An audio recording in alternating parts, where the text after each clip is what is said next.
Fear believes in a negative future. Faith believes in a positive future. So we want to drive people towards having faith that they can get through the hard times. I think it's just this idea that positivity really will give you the energy to keep going when things are difficult. What leads to burnout is when people do forget their why and why they're doing that stuff. There's nothing that you can't make better with a good story, and no point you can't get across better with a good story. Leadership starts with serving others. And one of the things I always really have leaned into in any leadership position I've had is, invert that org chart. I mean, if you're the leader, you should be at the bottom lifting everybody else up.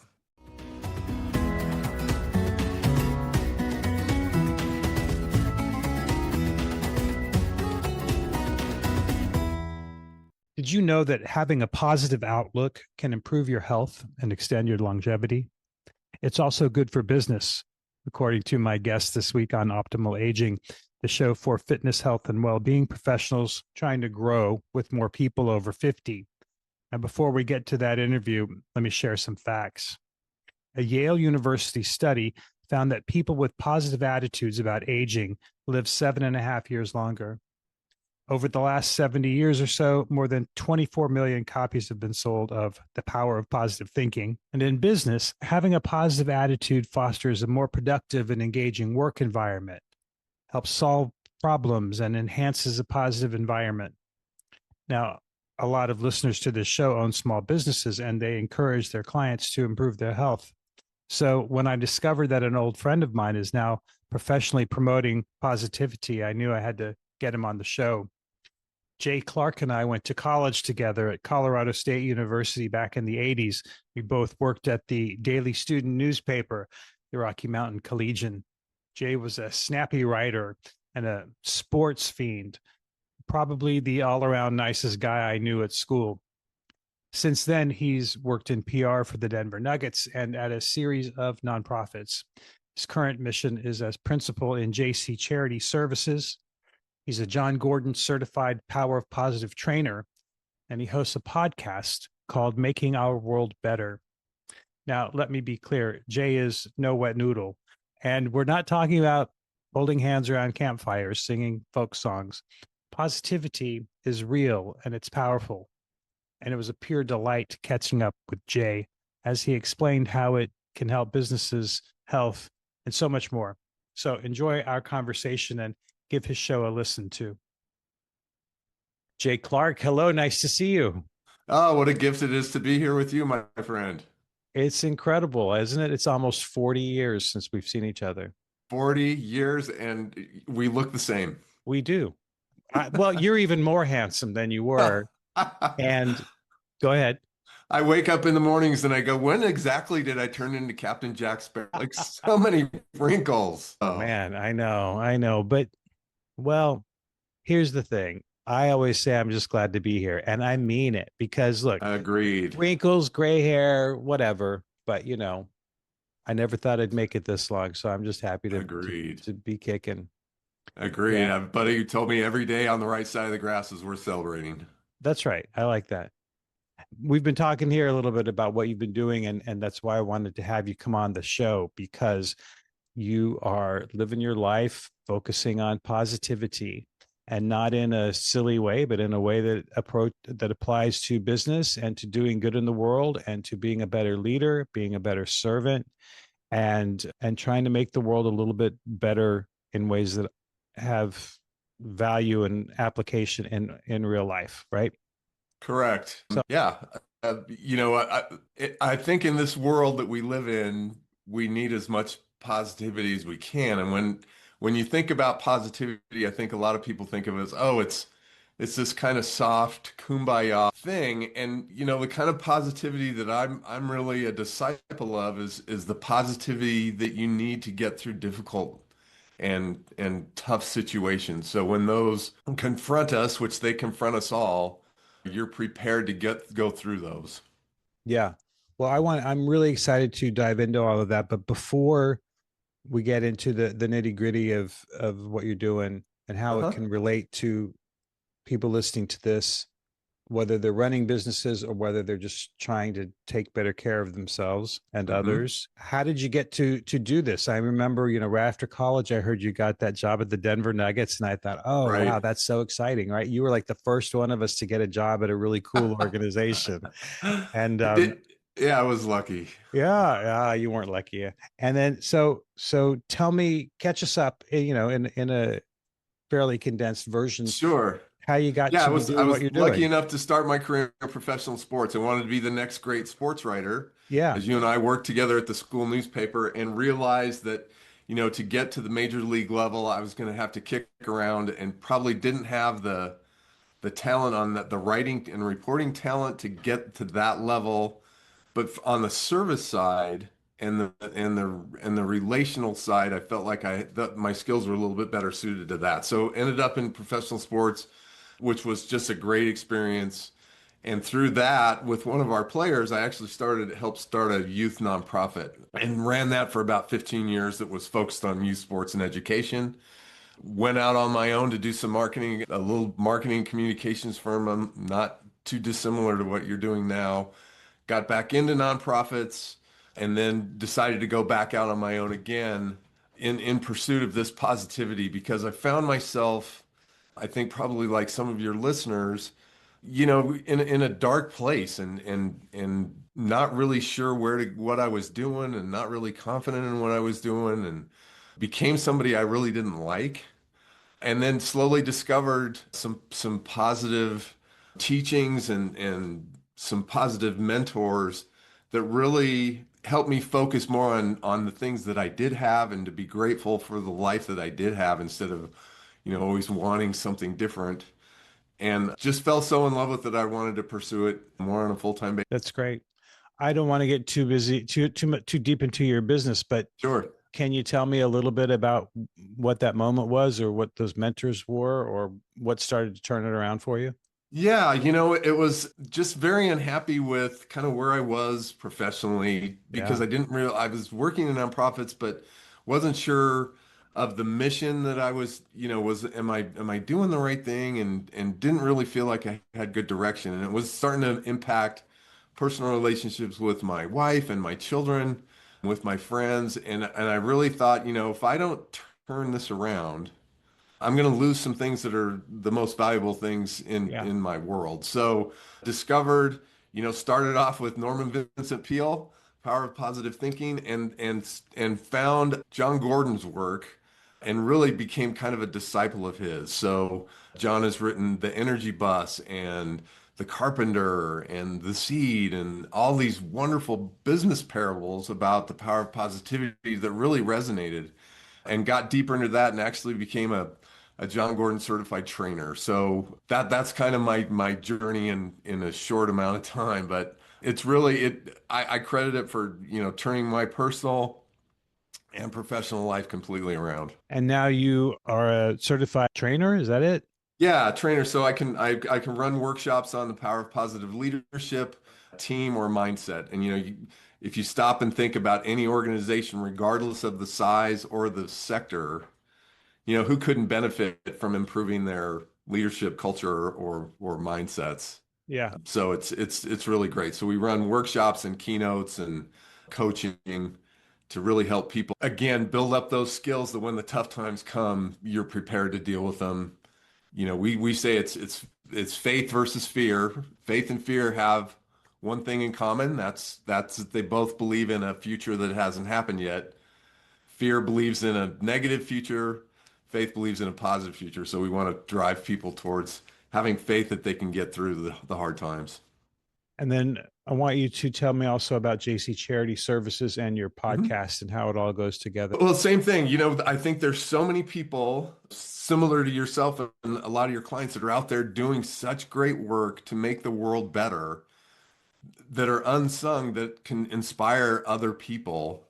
So I really started to think, how do I start telling these stories? And the podcast was a great way. I know, and I'm focused mainly on the nonprofit sector with the podcast because there's so many great small nonprofits that are doing such good work that elevate so many people and are such an important part of their communities that these stories are just wonderfully inspiring that I get to tell.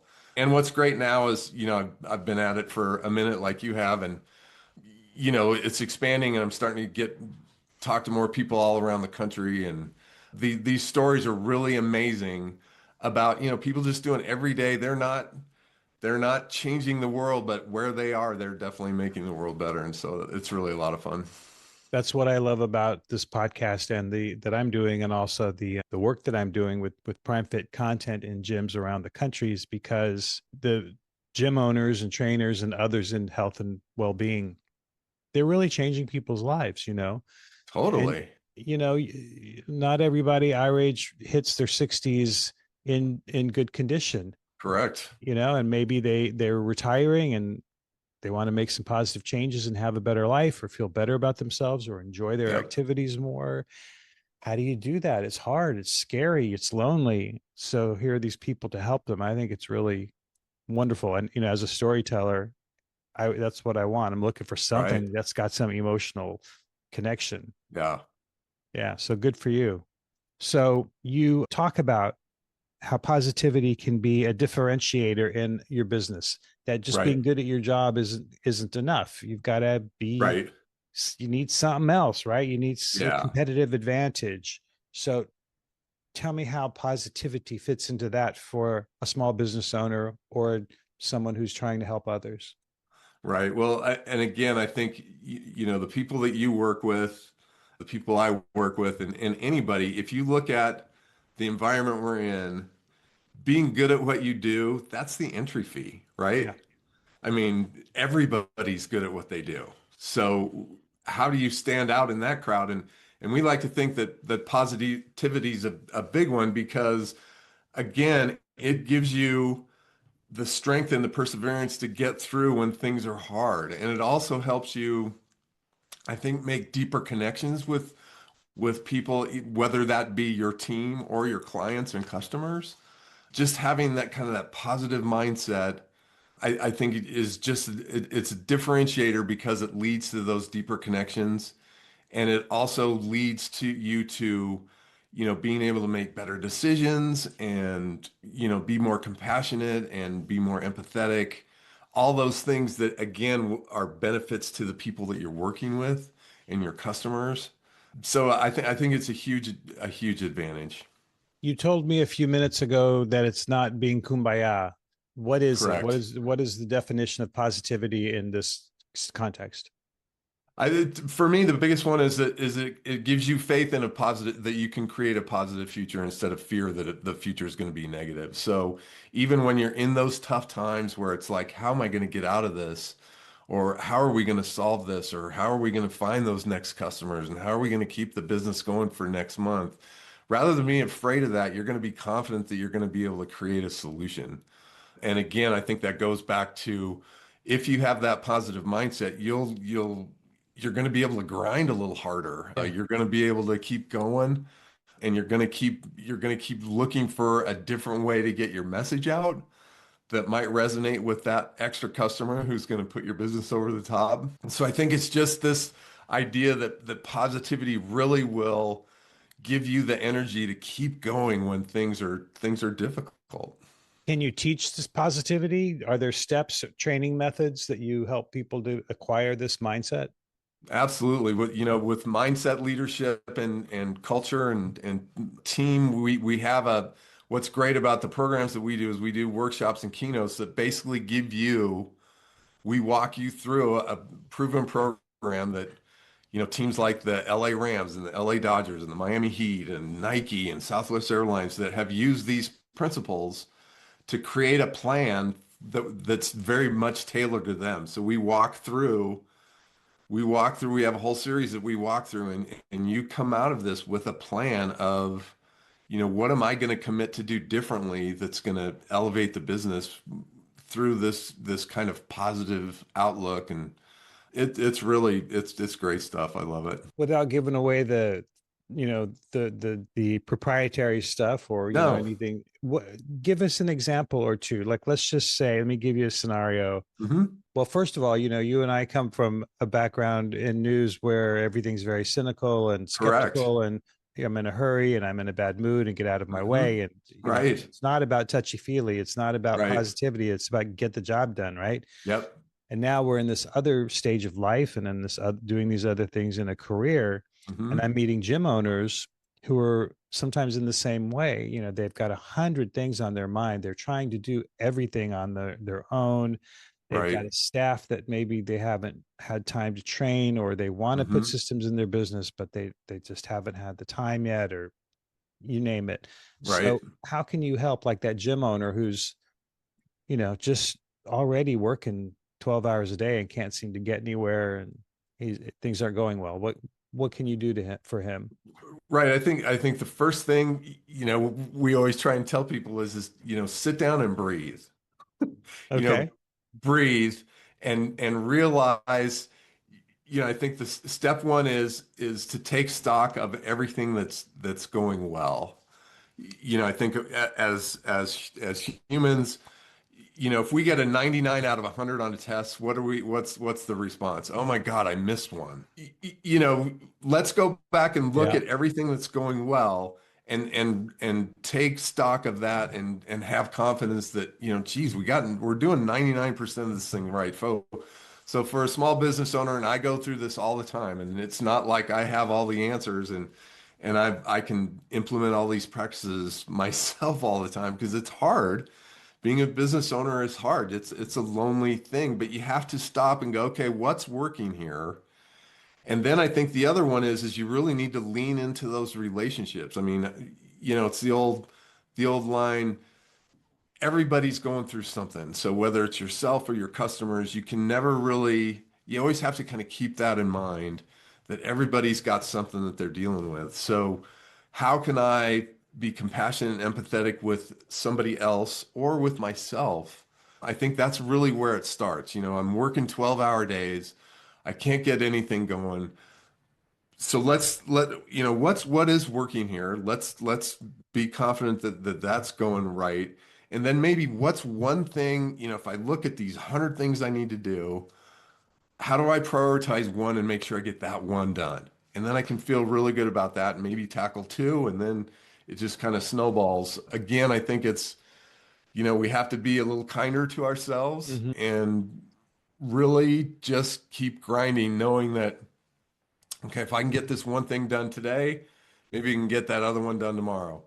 And just keep going with the faith that it's going to work out.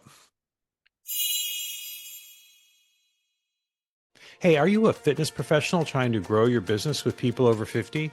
If you are, then you need to know how to communicate with them, how to market to them, and how to get them to trust you with their fitness, well being, and money. We're talking about millions of people who are a little older than the typical market that the fitness industry usually pursues. They have more money, more time, and better motivation to make the best long term fitness consumers you'll find anywhere. If you're not focusing on them, you should be. Prime Fit Content is the only content marketing company designed specifically to help you engage people in this group and to help you distinguish yourself from competitors in your community. It's effective, affordable, and super easy to use. Check it out at primefitcontent.com. That's prime, like prime of your life, fitcontent.com. Back to the show. And what about this idea of remembering your why? Why am I doing this? Why am I working so hard? It's like, oh yeah, you want to provide for your family and you need to make a living, etc. Right. But you can do that in any number of ways. So Hmm. why am I running a gym? Why do I care if so and so gets a good workout today? How helpful is it to remember why you're doing it? It's huge. And I think one of the big things that some of the research we've seen has shown is that people don't get burned out because they're working too hard.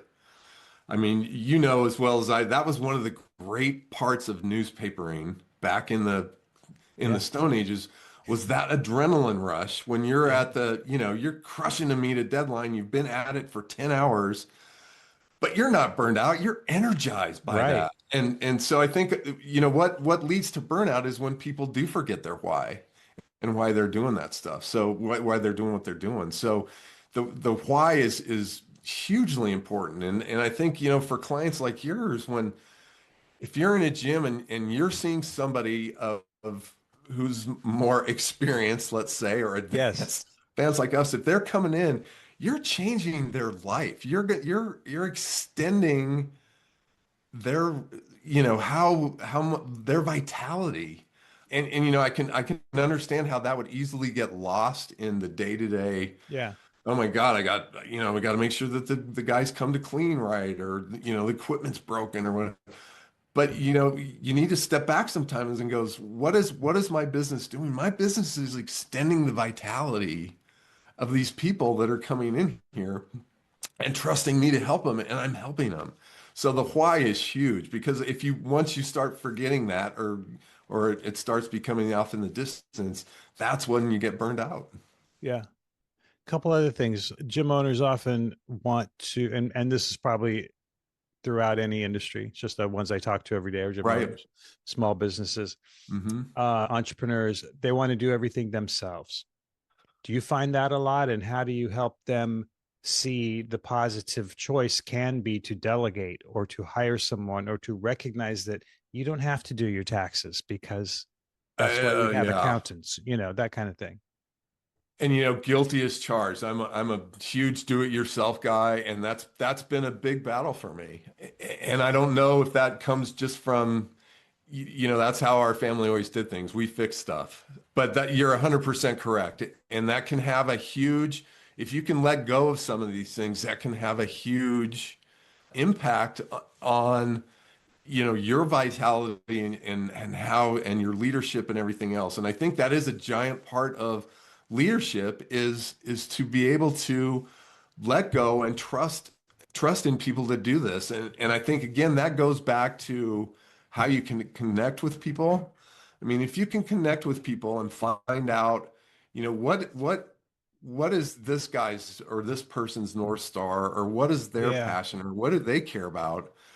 And then tailor stuff that you can give them to do where they can flourish and really take this on. I mean, that's where you create human magic. I love that term. I stole that term from the guy that used to run Best Buy. But when you can empower people and trust people, which starts with making that connection, it creates human magic. I go back to, and it was one of the best lessons I learned in when I just started in professional sports. I was the low man on the totem pole.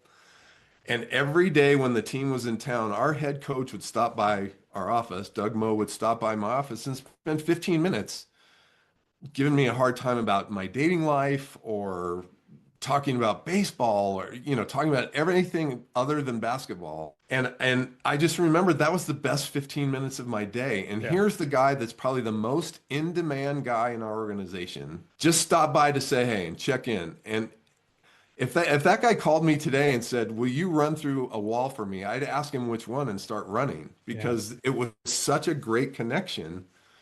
That was such a good lesson to me, that just a little bit of time to connect with somebody on a consistent basis, you build that connection. And when you build those connections, then you have that trust where, okay, I know I can give it to this person and they'll get it done. Yeah.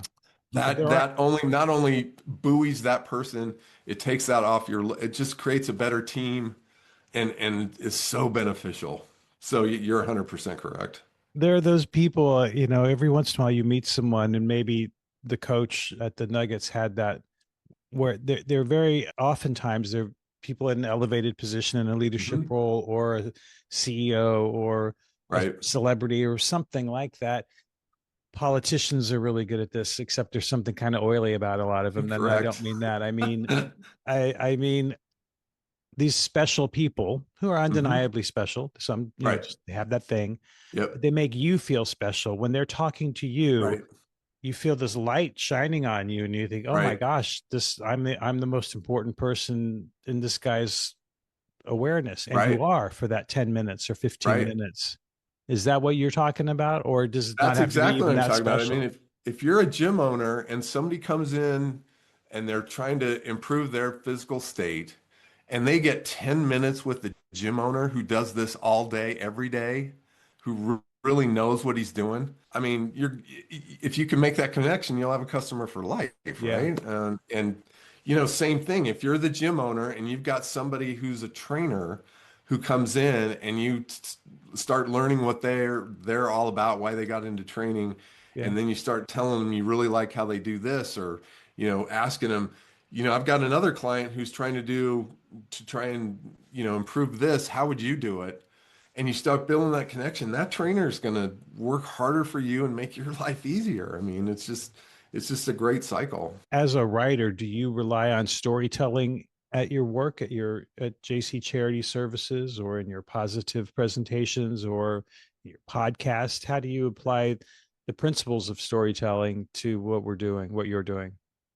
100%. I mean, you know is better than me. You've been at it longer and have done more of it than I have. But storytelling is absolutely the best way that people learn and the best way that people connect and what resonates. So there's nothing that you can't make better with a good story, and no point you can't get across better with a good story. So it's critical. It's as a lifelong learner, it's something I'm always trying to get better at.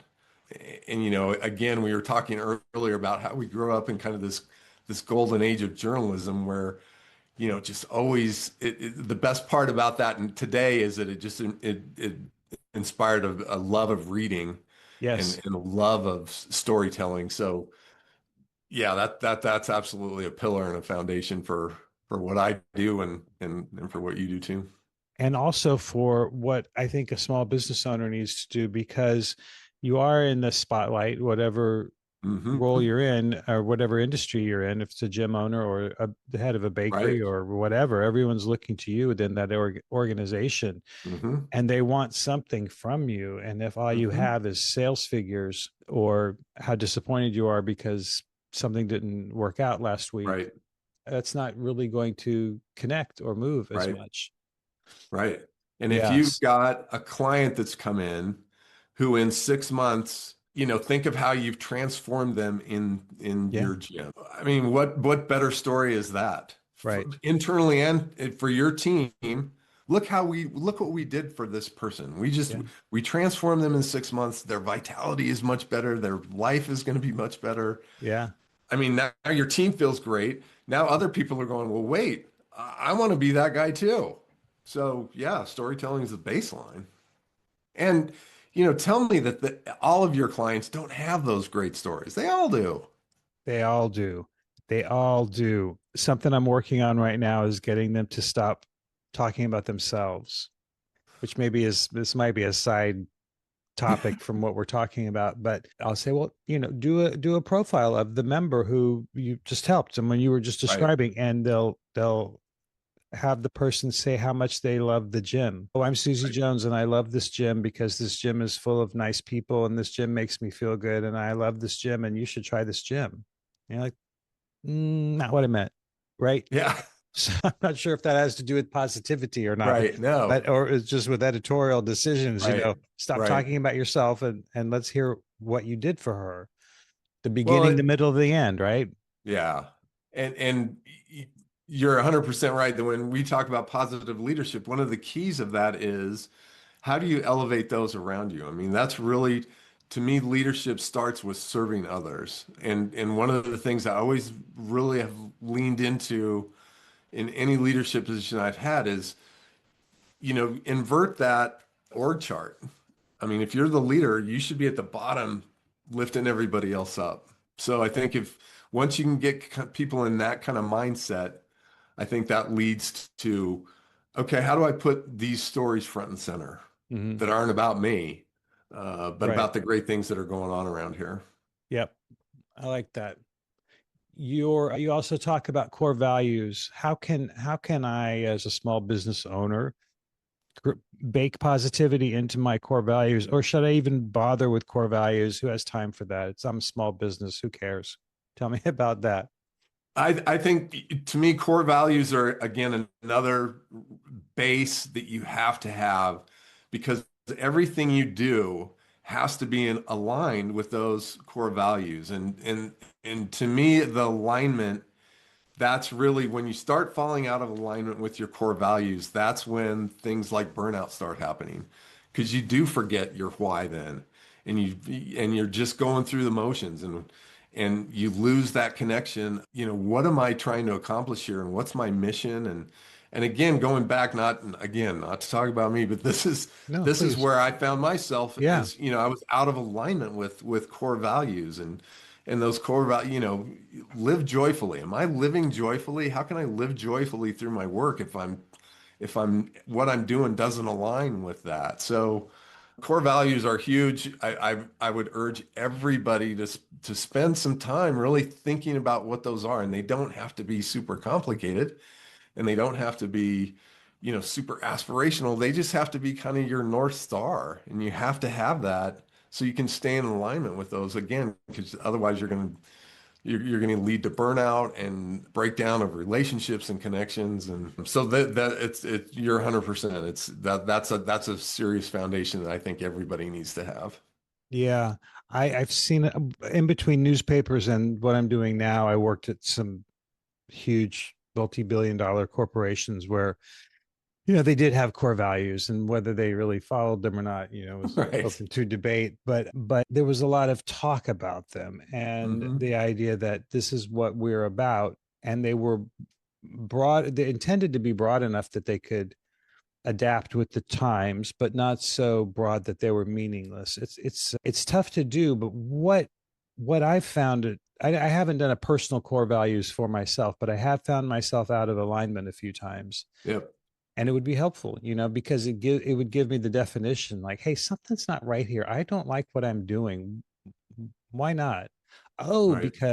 because I work for people who are doing work that I don't believe in, or because Exactly. I don't like being in traffic for 3 hours a day, or because Right. I don't get to see my kids Right. enough, whatever it is. If you just Right. sort of stop and think for a minute and then find a solution, it's so easy to complain Right.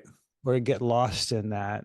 Right. Oh, my back hurts. I'm just getting old. I guess this is the end of it for me.